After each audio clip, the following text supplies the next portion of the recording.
Hey, very delightful good evening to you, and welcome live to Strawberry Stadium in Hammond, Louisiana. Cox Sports Television is happy to bring you Southland Conference football. Tonight, it's the River Bell Classic, Southeastern Louisiana, playing host to the Nichols Colonels. A lot on the line, not just is it a rivalry tonight, but also Nichols battling for the top spot in the Southland. A win tonight may lock up a playoff spot. Certainly a lot to get to. I want to welcome in Renee Nato. I'm Tommy Thaw. Great to be with you. A very delightful good afternoon to you, and welcome once again out to Blue Wahoo Stadium in Pensacola. Today, it's Game 3 of the Southern League South Division Championship Series.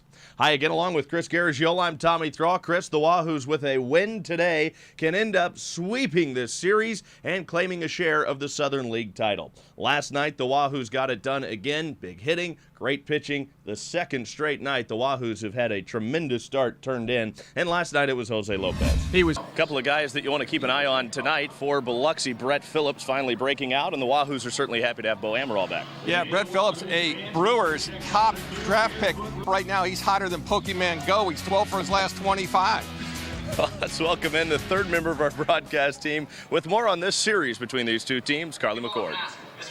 Sebastian Elizalde really hit well to start the season, but has cooled off in July dramatically as he takes the first pitch way low and inside. Elizalde only hitting 179 in July,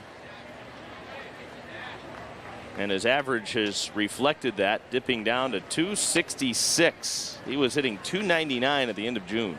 I wouldn't even throw over if I was Hall at this point. You got a guy 5 for 8, and you got one of the better catchers in minor league baseball. Just let him run.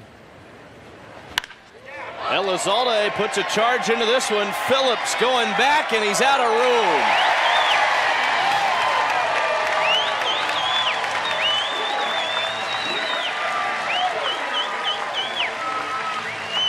Elizalde gets the Blue Wahoos on the board with his 4th home run of the year. RBIs 27 and 28. This lineup's like the California Collegiate All-Star team. There are a lot of California guys in this lineup. He's loaded with them. Stanford, UCLA. Pepperdine with Vinci, strike one. I was talking to Zach Vinci's former coach, Rick Hertensteiner. And we'll start by that black eye right there that you see. We're going to get a little chronicle of how tough this kid is. Down and away to even the count. Well, the other night he fouls one on a pitch, and it comes right back and hits him right in the eye. You can still see the cut there, just below the black eye. And he didn't want to leave the game. He was fighting Pat Kelly tooth and nail to stay in. I said, Pat, this sounds like the story I heard from his college coach. And Vinci jumps on a 1-1 pitch and sends it to left, and Cooper won't get that. It's over his head. Sparks being waved around third. He will score. Vinci with an RBI double.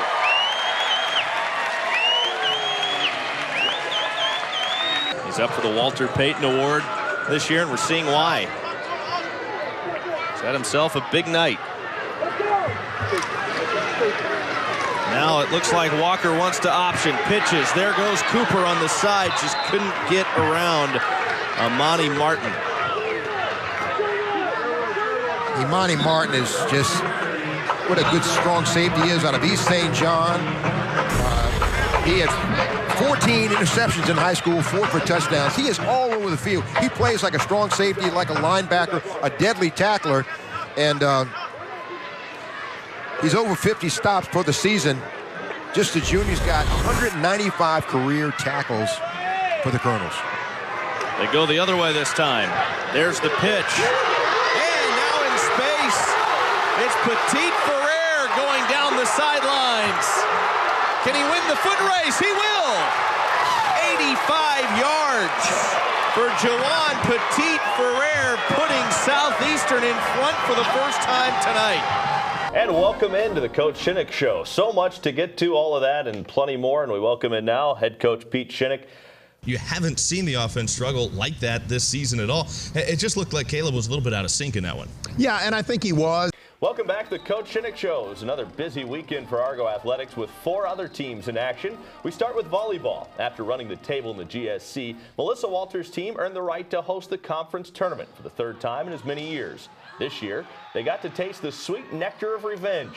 After falling to North Alabama each of the last 2 years in the title match, the Argos swept them this season.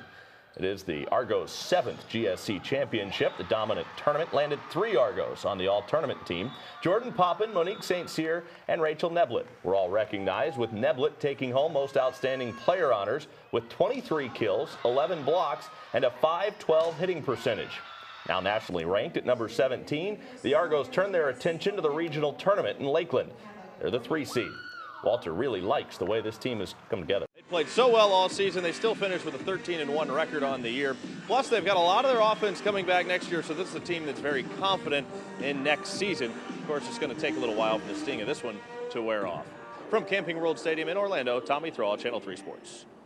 And the Steelers at home hosting the Giants. Roethlisberger trying to make something happen here. Directs traffic and says, I want Antonio Brown right there. Back of the end zone, makes the leaping catch for the 22-yard touchdown. Washington High's Ladarius Green has missed much of his first season with the Steelers. This was his 4th game since coming off the physically unable to perform list. Roethlisberger finds Green. 20-yard strike. Steelers going to win it 24-14. Thanks, Steve. The college football playoff is set with no surprises. Alabama leads the pack. The Tide's perfect season will be tested by Washington in the Chick-fil-A Peach Bowl in Atlanta. Number 3, Clemson will tangle with number 2, Ohio State, in the PlayStation Fiesta Bowl in Glendale. Navarre's Jordan Leggett helped the Tigers pass Virginia Tech with a pair of touchdown receptions in last night's ACC title match. The Buckeyes are in despite not winning or even playing in the Big Ten Championship. The Buckeyes did, however, play the toughest schedule of anybody with 4 games against teams ranked in the top 10. 3 of those were on the road.